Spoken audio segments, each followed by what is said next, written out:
All right, so today we're going to talk about the basics of learning. Yeah. So when we talk about learning, we're talking about a permanent change in behavior that's due to some kind of increase in knowledge or experience. Um, it's important to make the distinction that the kind of learning that we're talking about in psychology for this unit is sort of the most basic form of learning possible. We're not talking about learning styles. We're not talking about sort of visual learners versus auditory learners. We're talking about sort of the most fundamental ways in which people learn. And there's a couple different ways that we can do this at a fundamental level.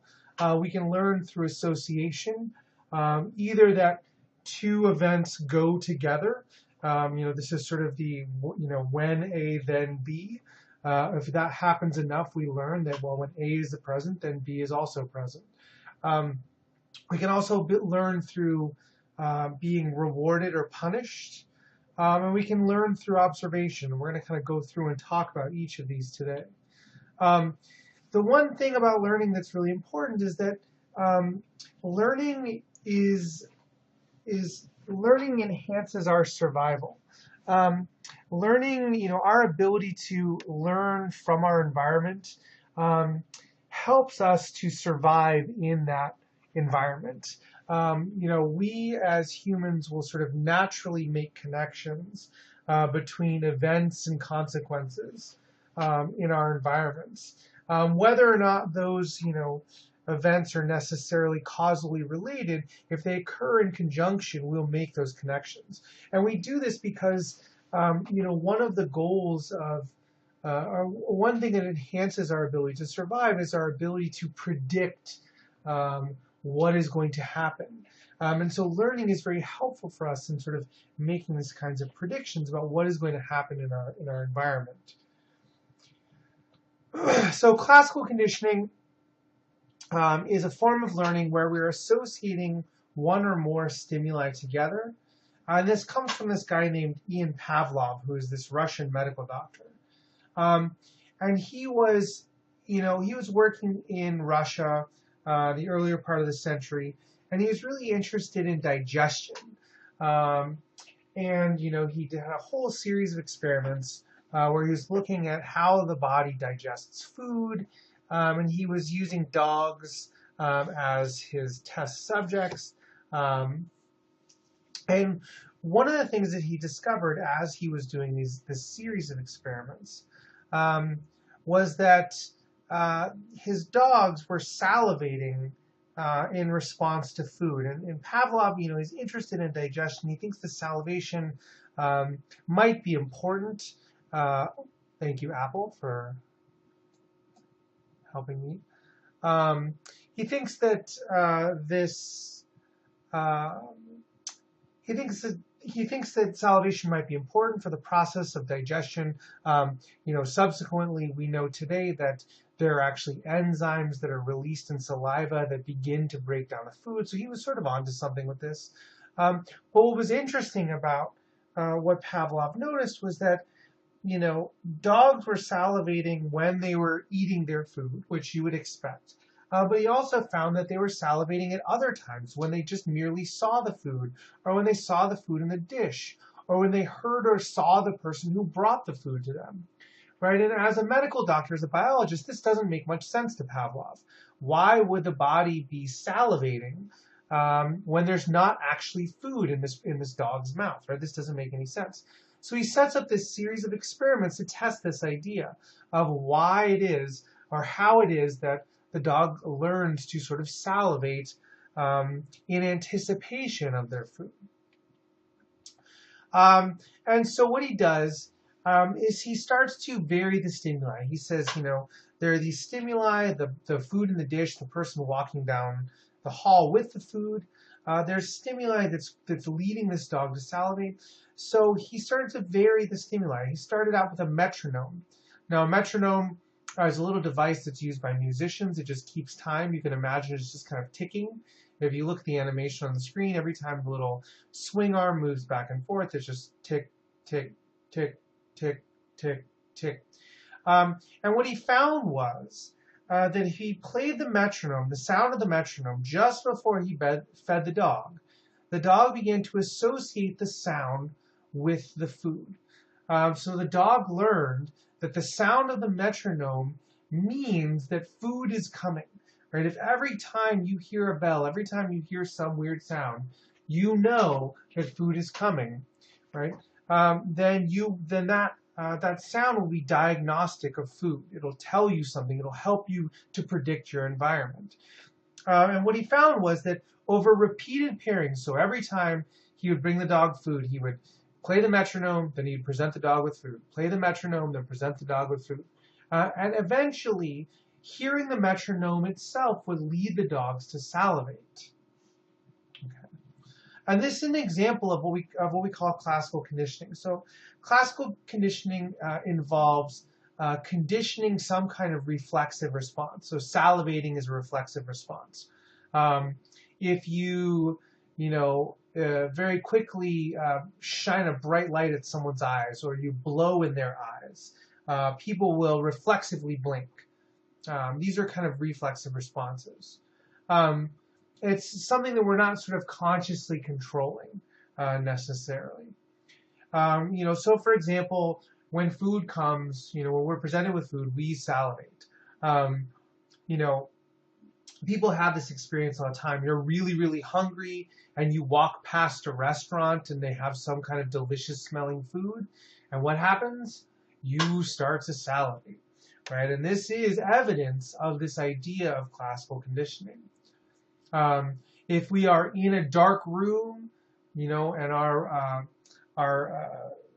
rods are operating with our night vision, and someone turns on a bright light, we'll sort of automatically squint. Right? What happens in classical conditioning is we take a neutral stimulus and we pair it with a stimulus that evokes the reflex. And eventually the neutral stimulus produces the reflex. So let's say you love pizza. Every time you smell pizza, it makes you hungry and you start to salivate. If every time in your entire life that you smell pizza, right before you smelled that pizza, you heard a buzzer in the background, and then you smelled pizza, eventually you would start to salivate at the sound of that pizza. Or if I brought you into my lab and the lab was pitch black and I randomly turned on the lights, you would squint when the lights came on. You'd be like, oh, that light's killing me, right? But if I played a tone, right, or someone poked you on the back right before I turned that light on, right, we would expect to see that reflexive squinting response in response to the tone or the poke in the back. So there are four basic components of classical conditioning, and these are sort of critical terms for this week. The unconditioned stimulus, the unconditioned response, the conditioned stimulus, the conditioned response. Now, typically, one important caveat to this, and I've mentioned this so far, is that the conditioned stimulus, right? This is the previously neutral thing, the tone, the finger, someone's poking you in the back, the buzzer or whatever it is, needs to come before the unconditioned stimulus to have an effect. And the unconditioned stimulus is, the thing that normally produces the reflexive action. The unconditioned stimulus normally produces the conditioned response. If I play a super loud noise, like I shoot a starter pistol off in class, everyone is going to jump, right? And that startle is a reflexive response. And the unconditioned stimulus is that starter pistol going off, that super loud bang. And the unconditioned response is that startle reflex. Okay. So if if I'm super mean and I'm shooting off a starter pistol randomly in class, if a red light comes on right before I shoot off that starter pistol every single time, that red light serves a predictive function. The students in my class who are probably growing really tired of me shooting off a starter pistol in class, they will learn that when they see that red light, they're going to instantly tense up and prepare for that startle. And so that red light, normally does not produce a startle response. But when paired repeatedly over and over and over again with a starter pistol, you will get that startle response because it is predictive. But it's only predictive if it comes before rather than after.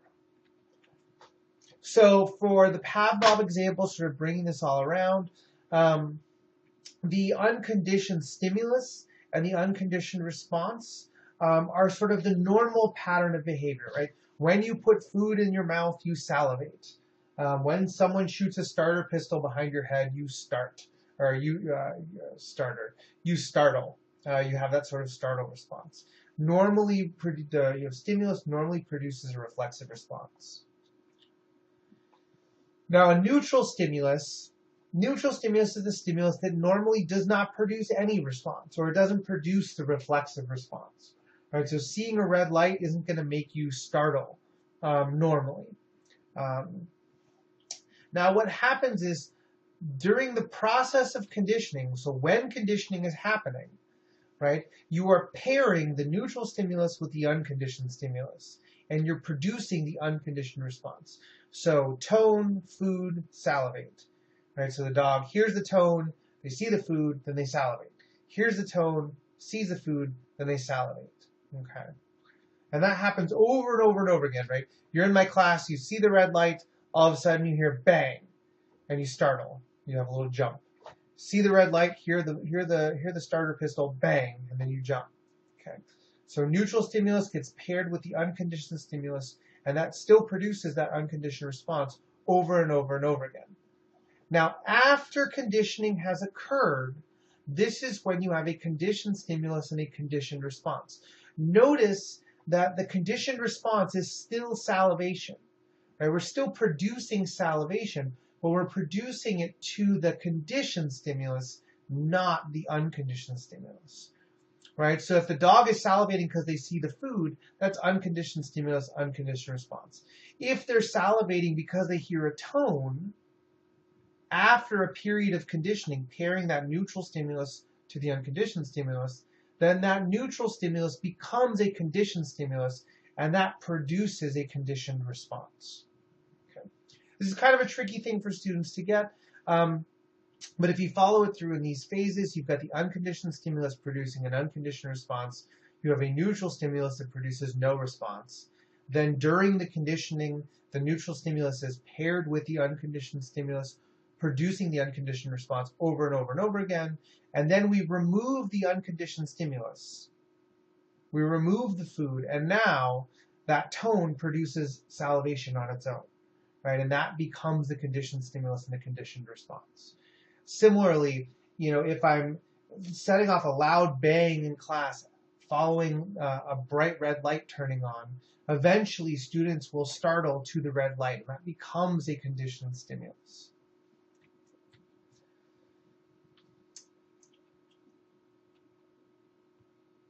So this is essentially what I just said, and this gives you these definitions on all of these. Again, the critical piece here is that the conditioned stimulus is the previously neutral stimulus that through classical conditioning now evokes the conditioned response. So what's interesting about classical conditioning is that we, as humans, but also as animals in general, are very, very sensitive to associative learning like this, classical conditioning. So for example, we are really, really sensitive to things surrounding food, experiences that we have surrounding food. I will often ask, in my face-to-face classes, does anyone have an experience where they had a really bad experience with food? You ate some shrimp and you got really sick. Or more often than not, you drank some tequila and you got really sick. And after that experience, you can no longer even think about that shrimp or that tequila. And this is an example of classical conditioning. We are taking a stimulus, the shrimp or the tequila, It is a previously neutral stimulus, and we're pairing it with this unconditioned response of nausea and vomiting. And now that previously neutral stimulus to shrimp has become a conditioned stimulus that if you even see shrimp or even see tequila or smell tequila, you experience this conditioned response of nausea, right?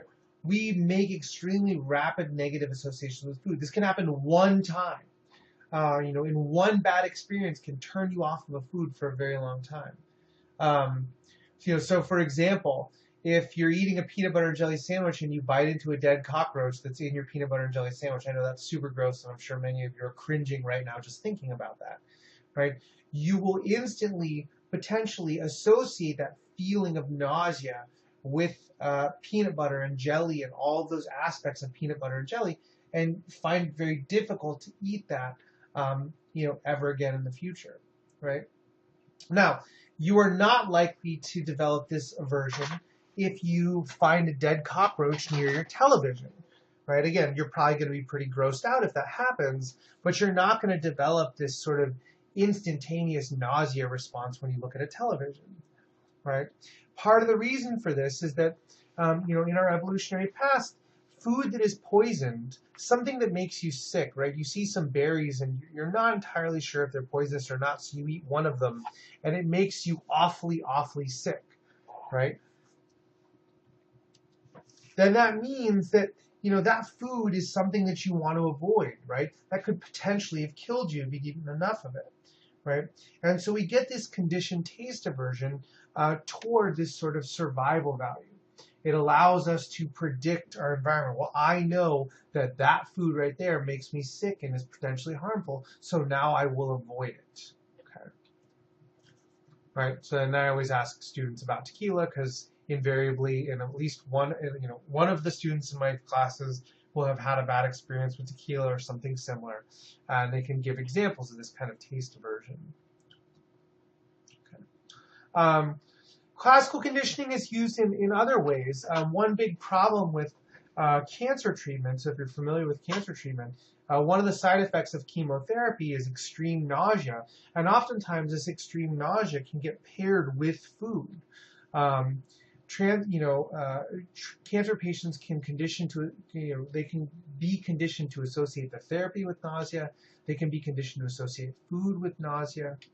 And what can sometimes even happen with these cancer patients is that their bodies start to experience the symptoms of nausea before they're actually even being given the drugs for their cancer treatment. Another version of this classical conditioning as treatment is with the drug Antabuse, which is used to treat severe sort of resistant alcoholism. Antabuse is a drug that when you take it, when it's in your system, you feel fine. But when you consume alcohol, the drug interacts with alcohol in your system to make you violently ill. And so the idea is that the person who's trying to stop drinking, but is very resistant alcoholic, can take this drug, and every time they have a drink of alcohol, they have this extremely violent, nauseous response. And through repeated pairings of that, right, they're pairing the taste, the experience of alcohol with something unpleasant. So after a while, there's no longer a desire to drink alcohol because it has been paired with something unpleasant.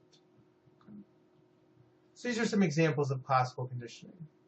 So we talked about learning by association, pairing some kind of stimulus with some kind of reflexive response, and that's critical for classical conditioning. It's reflexive. Now we're going to talk about learning by being rewarded or punished, and we call this operant conditioning. Oh, magical. So typically, when we're talking about operant conditioning, we're talking about strengthening or weakening a behavior. If a behavior is reinforced, it's going to be strengthened.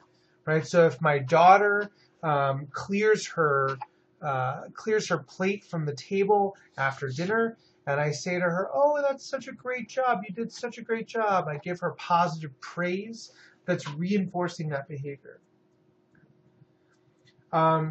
behaviors are diminished following punishment. Right? So again, we're all sort of familiar with punishment. You can think of the red light cameras in Chicago as a form of punishment, right? If you don't want people to be going through yellow lights, you set up a red light camera that gives out $120 tickets. You get one of those $120 tickets, then all of a sudden what happens when you come up to that red light? You slow down, right? It sort of extinguishes or diminishes that running the yellow light behavior. Okay. So where this operant conditioning comes from is, sort of Pavlov is sort of kicking around.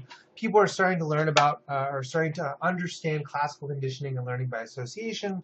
But this guy Thorndike comes along and he says, it's not just about reflexive learning and learning by association. People are also aware of consequences. We're very keenly aware of, the consequences of our consequences or lack of consequences for our behavior. And so Thorndike says, there's this law of, he stipulates this sort of law of effect where he says any behavior that's rewarded is likely to occur again. Right? So if, so I'm trying to think of a basic behavior, but, any behavior that's rewarded, where you get some kind of reinforcement is likely to happen again. So for example, if you do a really good job at work and your boss gives you a bonus, rewarding that really good job, then you are likely to engage in that behavior again. Okay. Now, when we talk about operant conditioning, we talk about reinforcement and punishment. Reinforcement makes a behavior more likely to happen. Punishment makes a behavior less likely to happen. But there are two ways that we can reinforce behavior.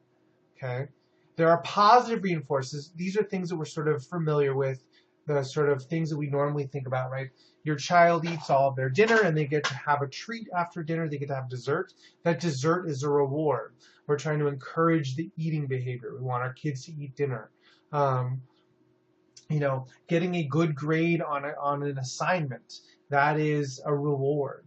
So this can be anything. This is candy, money, smiles, praise, anything that's positive, right?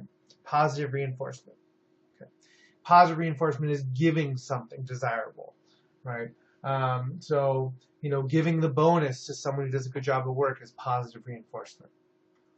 Now, the other kind of reinforcement is negative reinforcement. Now, students often have sort of trouble understanding negative reinforcement. Again, we're still encouraging a behavior. We still want a behavior to occur again in the future. But this time, we're taking away something that is undesirable. We're removing something that is unpleasant. So the really good example of this is the super annoying buzzing noise in your car. Many vehicles these days, when you get in the car, there's an annoying beeping sound that goes off until you put your seatbelt on, right? And once you put your seatbelt on, that beeping goes away, right? And this is an example of negative reinforcement, right? We want people to use their seatbelts, right? And so we reward them for putting on their seatbelt by taking away that super annoying buzzing noise, okay? Classic sort of example of negative reinforcement.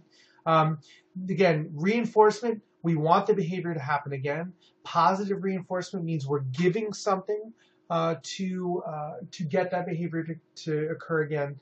Negative reinforcement means we're removing something unpleasant from the situation to get that behavior to occur again. Now we can, yes, good try. So shaping is taking this idea of reinforcement a step further.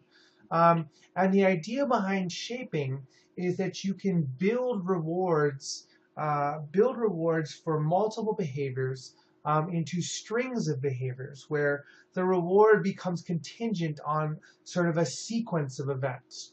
Another way we talk about this is through successive approximations, right? You reward the behavior that is closest to the behavior that you're looking for, and then you work to get that behavior closer and closer to what it is you're trying to do. So, for example, the dolphins at the Shedd Aquarium. Many people in Chicago have visited the Shedd Aquarium and seen, the dolphins sort of jumping out of the water, that kind of thing. The trainers there use shaping and positive reinforcement to get the dolphins to engage in these kinds of behaviors. So, for example, if you want to train your dog to roll over, you can't just get your dog to roll over. You've got to go through a sequence of behaviors. So first you train your dog to sit. So you say sit, and the dog just kind of stares at you, and you just say sit, and then the dog stares at you. And eventually, maybe you sort of force their little bottom down onto the floor, and then you give them a treat, right? And giving them a treat, that's positive reinforcement. And then you say sit again, and you give them a treat, and they sit. Sorry. Then you say sit again, they sit, then you give them a treat. And you do that enough times, and the dog all of a sudden has learned. When they say sit, I do this behavior, I get a treat, which I like. After that, now you say lay down. So your dog's super excited, they want to sit, but now you say lay down. They don't know what that means, but they're like, well, I sat last time, they yelled at me and had a treat in their hand, and I got the treat, so I'm just going to try that again. So they'll sit. So maybe you sort of help them, you grab their front legs and help them to lay down. Right? Now you say lay down, and you give them a treat. And over and over and over again, after a while, they learn, okay, sit and then lay down, now I get a treat. Right? And again, once they're comfortable with the idea of laying down, now you can work on getting them to roll over. Right? So the idea is that what we wanted them to do in the first place was to roll over, but we had to sort of move them through a sequence of behaviors to get to that rolling over. And we reward them each step along the way. So first we reward them for sitting. Once they've mastered that, now we only give them the reward when they lay down. So we say sit, and they sit, and then we say lay down. And then once they lay down, they get a treat. And then finally we add in the last behavior of roll over. And we say sit, they sit, say lay down, they lay down. Then you say roll over, and maybe you sort of got to force them to roll their little bodies over once or twice, but after a while they will figure this out. Okay. And this is also an example of response chaining, right? You're getting these individual separate responses to sort of come together and produce a sequence of behaviors.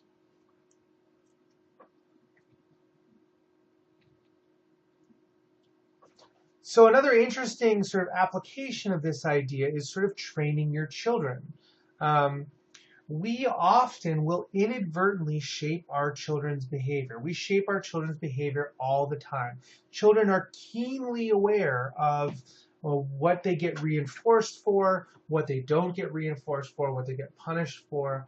But what's interesting is if you take these concepts of operant conditioning, you can become aware. You may notice that you are shaping your children's behavior without even knowing that you're doing it. So for example, I'm sitting at home, I'm working on my computer, I'm grading students' emails, or I'm grading emails. I'm grading students' papers and writing emails, and my child says, Dad, can you help me tie my shoes? And I'm just checking my email, and I kind of ignore them, and the kid's like, hey Dad, I need my shoes tied. And I'm like, all right, just give me a minute here, hold on 1 second. And then the child's like, Daddy, I need you to tie my shoes, please. They're yelling and yelling. And finally I'm like, okay, stop whining. Okay, I'll tie your shoes, right? Which is sort of a common thing that happens. What's interesting about this is that what have I just done for my child, right?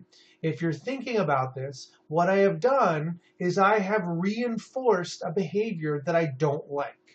Right? The child whines, the child learns that in order to get Dad's attention, I need to escalate this to whining. I need to whatever. And that's the only time, that's the only way to get him to help me, right? And so what's important about this is that you have to really think about how you are reinforcing your children's behavior. What can sometimes happen is we can get into a pattern where we are only reinforcing negative attention. Or maybe we only pay attention to our kids when they're hurt, or we only give attention to our kids when they're sick. The idea, the sort of trick here, is to try and avoid reinforcing negative attention. So for example, my son, who is currently 3 now, is a big fan of escalating behavior. So if you try to redirect him from something he shouldn't be doing, he will try and escalate that behavior. So if you say, please stop doing what you're doing, he will look at you and he will blow a raspberry at you and just go, right? And what he's trying to do is he's trying to escalate, right? Well, if you're going to tell me to stop, then I'm just going to be rude to you, right? And what we have been trying to do is to avoid reinforcing that kind of behavior. So we will just ignore him when he does that. Generally speaking, with kids, what you want to do is look for positive behavior to reinforce. Right? Try and find them doing the right thing and give them praise for doing the right thing in that moment. Now, we talked about reinforcement. What about punishment? Right? Punishment is introducing an adverse thing that decreases behavior. So again, reinforcement increases behavior either by either through giving something positive or taking away something negative. Punishment decreases behavior by introducing something negative, right? So if you touch a hot stove and you get burned, right, you've experienced that pain, you are unlikely to touch that hot stove again. Right? Same thing with a parking ticket. You park, you double park in front of your house and you get a ticket, you are unlikely to double park in front of your house again. Okay. Punishment can also involve removing something desirable. So you can introduce something undesirable, a ticket, a spanking, or you can remove something desirable. If you don't finish this assignment, then you won't get any recess today. Punishment is a powerful tool to decrease behavior, right? We all know this. But one of the problems with punishment is that it doesn't really extinguish behavior. It doesn't make the behavior go away. It just sort of suppresses it, right? When the threat of punishment isn't there, the bad behavior returns. So the example that I always like to give in class is, everyone knows that you cannot park in front of a fire hydrant in the city of Chicago. I mean, you can't park in front of a fire hydrant anywhere. Because one of the reasons why we don't is because if you park in front of that fire hydrant, you could get a very expensive ticket. Now, what would happen though if you move to a new neighborhood and on your block turns out that there's a mob boss who lives on that block, and with 100% certainty that no police officers will ever come down that block and no police officers will ever give anyone a ticket on that block. And you come home and the only spot available is the one in front of the fire hydrant, right? Most people in that scenario would say, well, yeah, I just park in front of the fire hydrant because, I'm not going to get a ticket. And this is the problem with punishment, right? As soon as you remove the threat of punishment, the bad behavior comes back, right? This is sort of the idea, mom and dad will yell at me if I do X, but if mom and dad aren't around, I can do X and get away with it.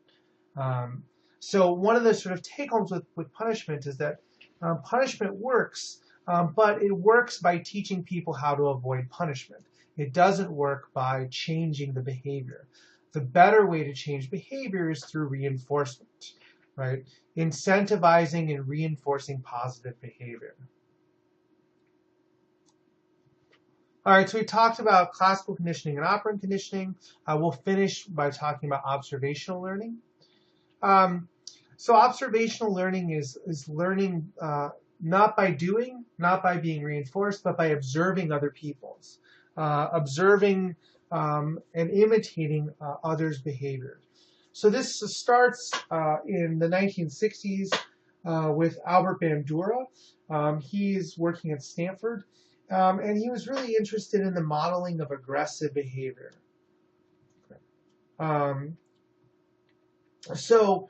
Briefly, if you click on this link, let me see what the link is. Sorry, the link doesn't work. There's a video that I'm going to put up online that talks about modeling of aggressive behavior and talks about Albert Bandura's observational learning studies.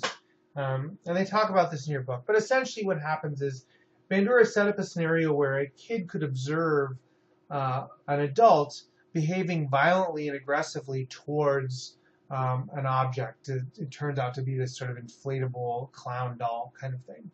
And what he finds generally is that children will imitate, children will model that behavior if they observe an adult engaging in this behavior. Okay.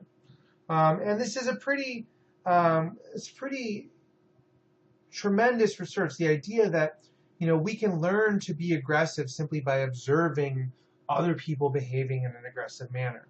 And this is really interesting in the context of, the United States, right now. There are some estimates that argue that, the average child in elementary school will see 8,000 murders on television and 100,000 acts of violence just on television and just before they finish elementary school. We live in this culture that promotes aggression, right? Aggressive behavior in football, aggressive video games and the like. And there really is a strong association between consuming violent media, violent video games, violent television programming, violent movies, and aggressive behavior.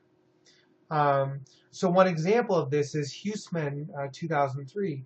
He looked at, it's a paper where he was looking at longitudinal relationships between TV violence at various viewing ages and then looking at those same people 15 years later. And essentially what he found, or what he and his colleagues found, is that for children who are high consumers of media violence, so they're watching a lot, and again, they started this in the 1970s, so these kids are watching like Starsky and Hutch and these kinds of cop dramas. For the kids who are high in TV violence, they are higher in aggressive behavior 15 years later than their counterparts who are low in this violence. So essentially what they're saying is that, looking at the amount of violence violent media that kids consume predicts their aggressive behavior in the future. Okay. Now, typically when I talk about this study in class, this is when I get some student who says, well, I play lots of Call of Duty or in Grand Theft Auto or whatever, insert violent video game, violent movie here, and I'm not aggressive. I don't get into fights. I've never been in jail. And this is true. And one of the things that we talk about is that, human behavior is overdetermined.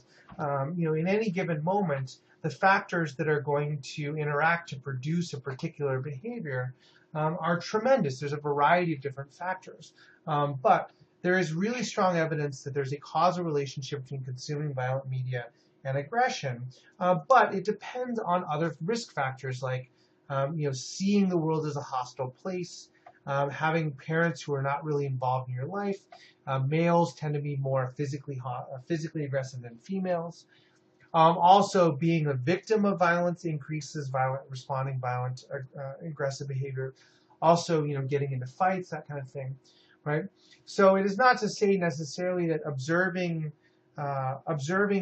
aggressive behavior via media violence is going to cause you to go out tomorrow and get into a fight. But if you're in a tense moment where there is the option to get into a fight, it could be that consuming lots of violent media is the thing that sort of pushes the needle just slightly and leads you to respond aggressively versus not aggressively. Sort of increased risk factor. Okay. So that's it for today. Make sure that you take a look at that Bandura video. I'll put that up online. And don't forget to post in the discussions this week.